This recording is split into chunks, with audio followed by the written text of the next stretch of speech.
This morning to a daunting task. I had to introduce my daughter, the only senior in the class.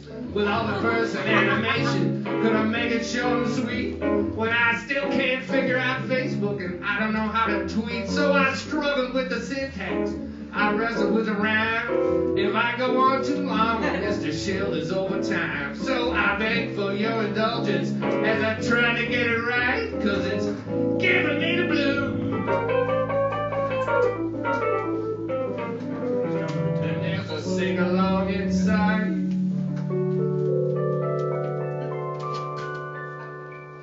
Can you help me out? Yeah. Well, howdy, hey, howdy, ho. Howdy, hey, howdy, ho. Marissa's a senior show. Marissa's senior show. Howdy, hey, howdy, hi. Howdy, hey, howdy, hi. Great years are gone by. We got poetry and cheesecake and animation too. You better grab yourself a seat because she's doing it for you. Howdy, hey, howdy, ho. Howdy, hey, howdy, ho. Marissa's senior show. Marissa's senior show. Howdy, hey, howdy, hi. Howdy, hey, howdy, ho. Oh, great years are gone by. Yeah, I know you're relieved that my intro is through. Yeah, it's finally time for me to bid you adieu. So make some noise for Marissa.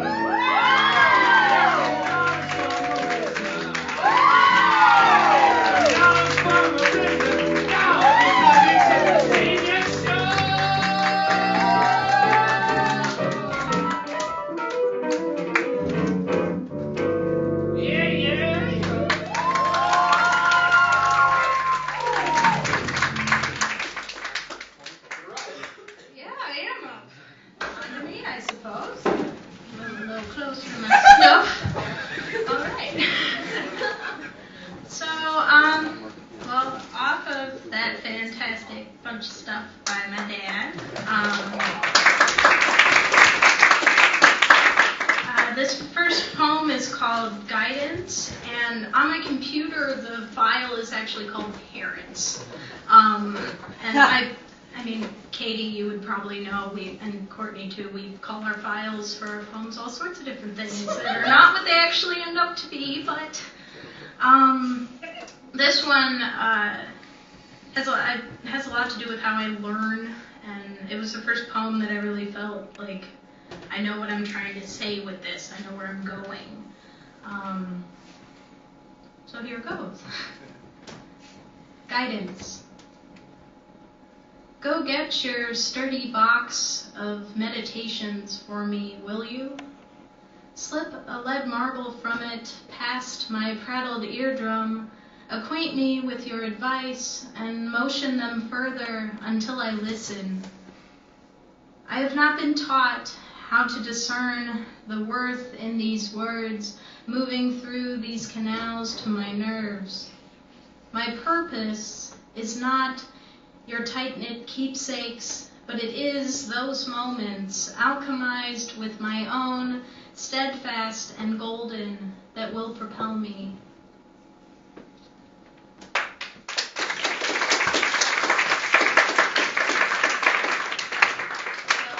Workshopping that one was very fun. I recall Jack Dumpy saying something like, it's a bunch of big words on paper, and then some people saying this is good, and it varies from poem to poem what you get in workshop, but overall it's a really fun experience, and it's a great part of media arts for those of you who've heard about that and whatnot.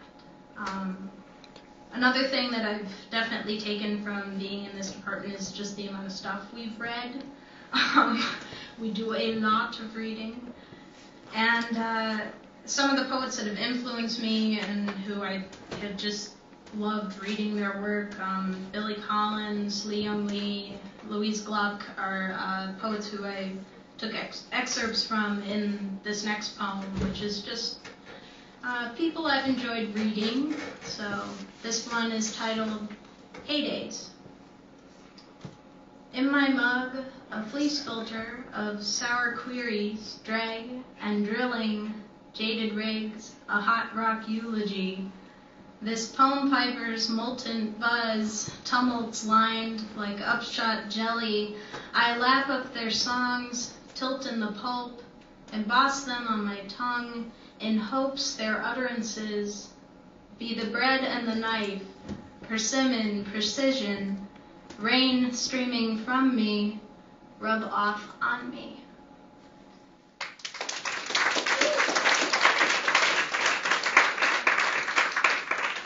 So off of that topic of influences, this next poem, a few people said it's very Louise Gluck, your imagery and all that.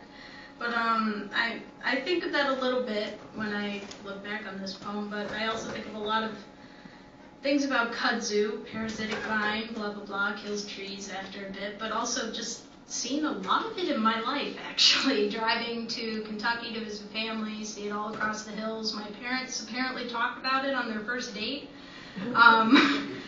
So I've got this poem, Kudzu.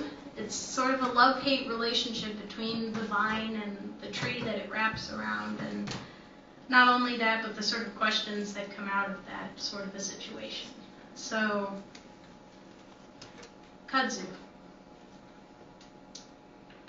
You were better than the woodpecker and squirrels. They were pests, ignorant of my needs, and offered me nothing. You drove them out and gave me pride, knowledge that the crevices of my branches were just as important to you as they were to the raindrops that needed a path to slowly down on. You eased me with your thin and snaking stems. It was an unmistakable caress. It seems you are not the polite child trying to make its way in life, beaming, blinded in awe of the sun. There are not many things like you, but of those that are, I see them now. You are a logger in disguise. You are the product of Hallmark card and rocking chair factories, of manila folders, tabloids, checkbooks, and the makers of 8.5 by 11 slivers of my relatives. Or did you inspire these things, these treacherous imitations of what you do? And so, I am hungry and sick, my friend. I gave you all I had, my space in the sky. I rationed the rain with you, let you cast a shadow with me on the dew-coated grass.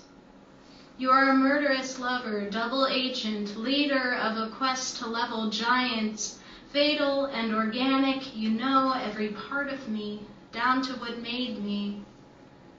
Because of you, I'll be pulled from this earth. This is why I know we are not the same.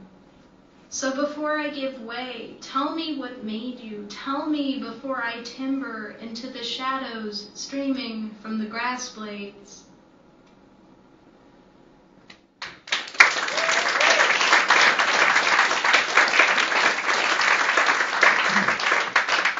It's also the longest poem I've written. It was based off of I think the premise, it was probably more complicated than this, but the assignment from Mr. Rue was, we're writing long poems. And so that's where that went. And then came the kudzu and all that. The next two are poems that I entered in the Union League Civic and Arts Foundation's Creative Writing Contest, and each placed first consecutively for 2 years.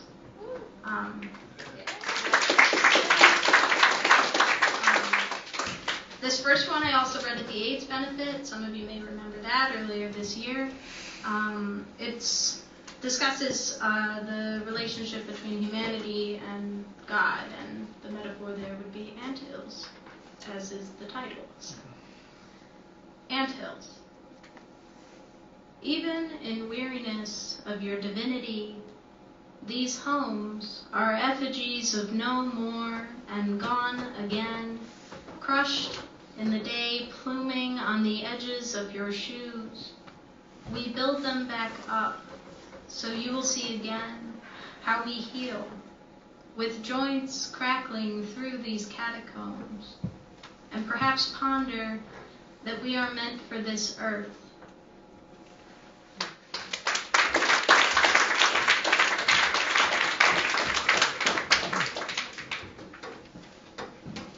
This next one's a bit different. It's titled Veteran, but it was based off of, I started with the word halt that really interested me, just this idea of stopping. And I thought, in the context of our theme for the show that year, revolution, I thought that stopping, like if you were in an army and whatnot, and the thought of your thoughts continuing even though you've stopped physically sort of was where I began with this, and it moved to various places, and here it is. This poem is titled Veteran. Every night I reload ruminations of the drum fire, caving chests, the reddening crusts of earth. I retrace them all with shut eyes. I did not falter, but in that darkness I found the orders were no longer rigid as the sergeant's shoulders. So my wonders thundered forward like beasts, as they weaved against what was asked of them through the slick tines of grass and toward the wavering boundaries, the hems of their uniforms tinged with flame. Then, veering towards me, they told me, in this fey moonlight you ought to run. But I stood, armed and enamored, with pending orders for when to move forward, despite the wind bristling my bona fides and the insurgents that weaved into my lashes, that roam back again now from behind and in the peripheries across my pillow.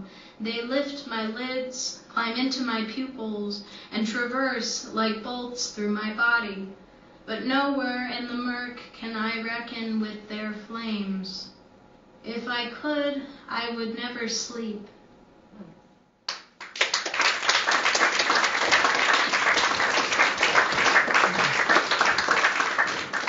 So next, as sort of a segue into the kind of work I've been doing this year, I have a reel of my animation work, and this consists of various projects, and it's going to be a fun time, lots of varying materials and things that we used, and the last piece in this reel I actually worked on with Sam Bunner, so yeah, thank you, Sam.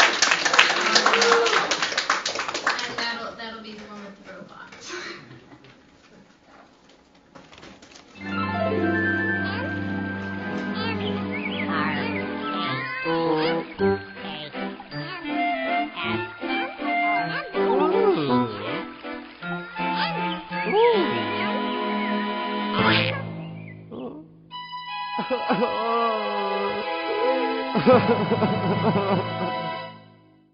Oh, punch your paper. Oh, punch your paper. Oh, punch your paper. Oh, punch your paper. Oh, punch your paper. Punch your paper.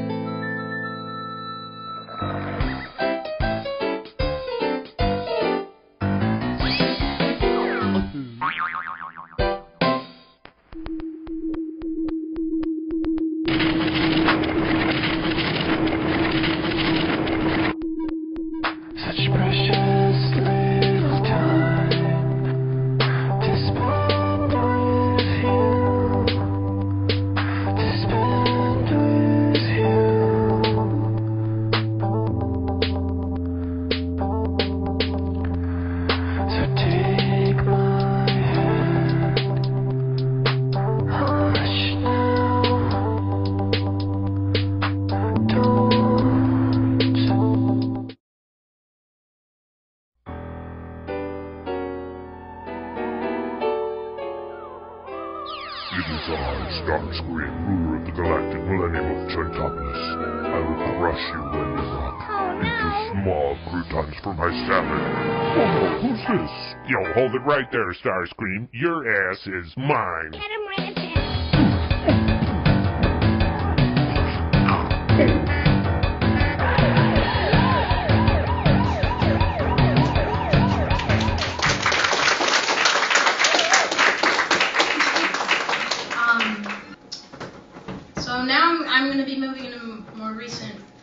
poetry.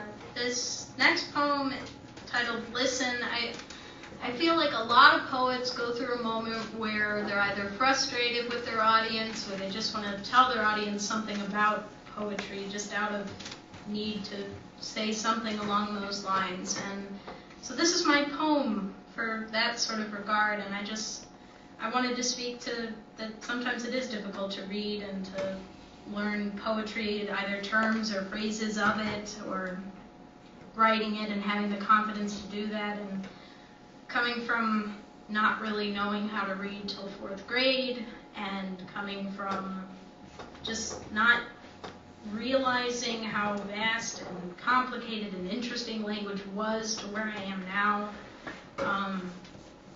that's sort of where this was coming out of for me, and I wanted to tell other people, don't worry, that it does get better when it comes to reading poetry, because it's not something that everybody does exactly, but if you try and keep looking at it, sometimes even that just helps. So this poem is called Listen.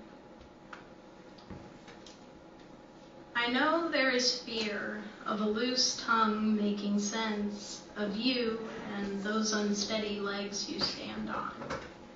Even stranger, it telling you calmly, initially I did not understand either, not the pebbles nor the rocks and stones, why the ground gave way, why it always will.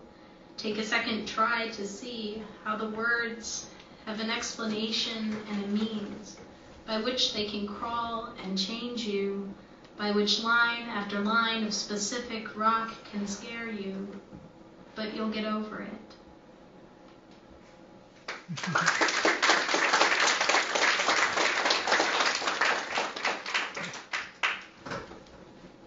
So, as some of you may have heard, or those who are just hearing now, I've written a lot of poems about self this year.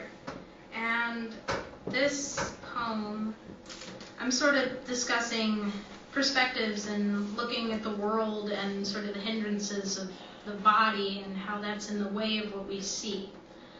And so the first sort of section is like an effort for me to do this with a second person view, and the latter half is an effort to do it in first person, and that both seem to be a problem.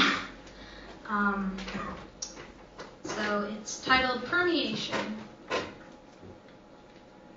Look in the pane of glass. Particles gleaming, aqueous, some dust. Initially, there were only these things.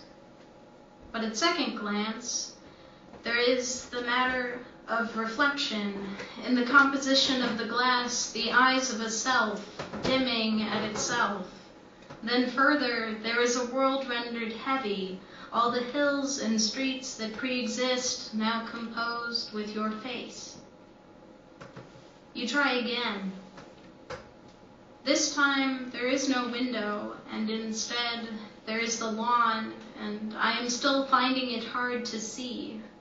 With sun all around, I am realizing that I will never understand any of it, not the particles, not the face, not the hills and streets, because I cannot seem to look at anything without my eyes.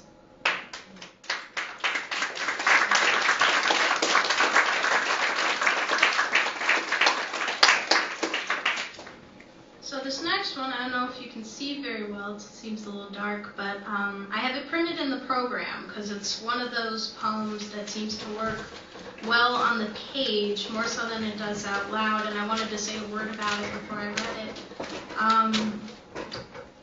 Some of the pronouns here, she and we, I, and so on, are capitalized, and in those cases I'm not necessarily talking about a particular person, but those forms in themselves.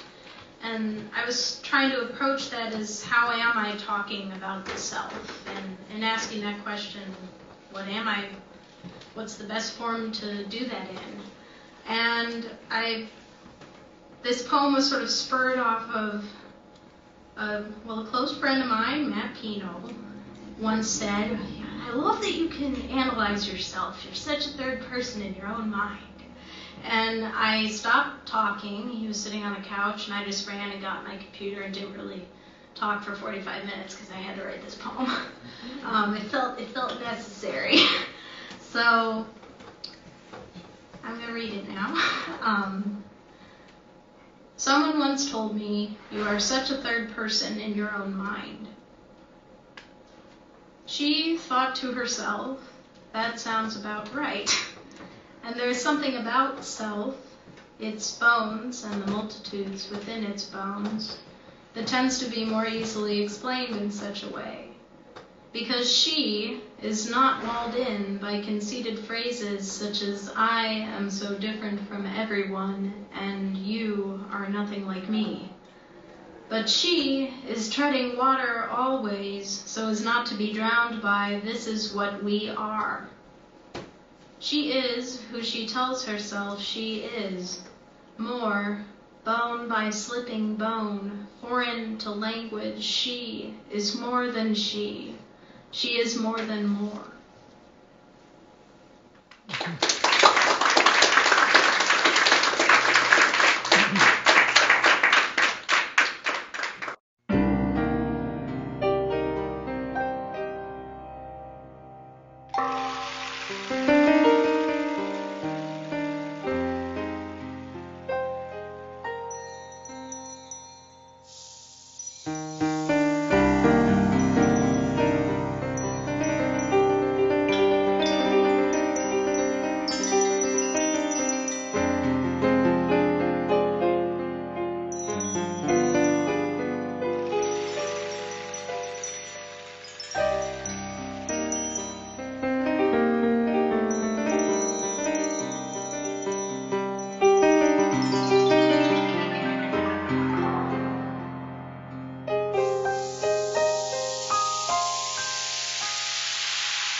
Following each other, my cats stop when it thunders.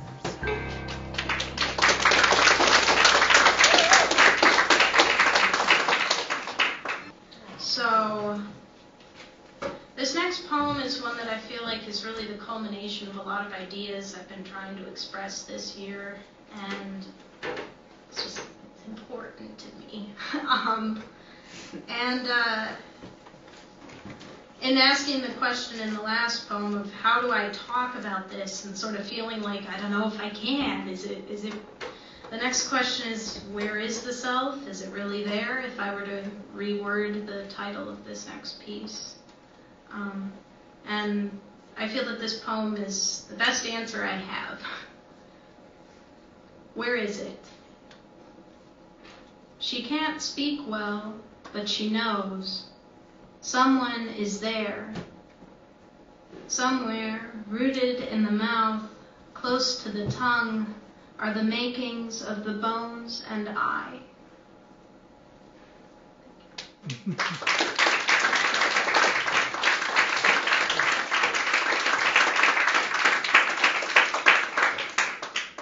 So before I read this last poem, I just wanted to say thanks to all the people who helped me get this up and running. And Steve Coker, Mark Olson, thank you. Dad, Mom, Nikki, everybody, thank you. And Grandpa and Uncle Amos and Patty, thank you for coming. And all my teachers, thank you so much. And this next, or last poem, is my mom's favorite. It's the one she always talks about, so here goes. And a bit of a shout out to my great-grandpa, who I'm named after, who was a famous fisherman. Catch and release. I can imagine your grandfather sits fishing. Beside him, a neighbor fishes for his widow and pet cat. In late winter, your mother was reeled in, spinning through the clouds, clad in gold threads of her recollections. Now the cat paws at your mother's line, and I feel my heart slow. I lie on a hospital bed and tell you in confidence. Perhaps me knowing what one does to pass the time in death is a bit far-fetched. But I think that I will fish for you one day, and that amidst the process, when the world becomes empty and begins to flourish without restraint, we will throw ourselves back again.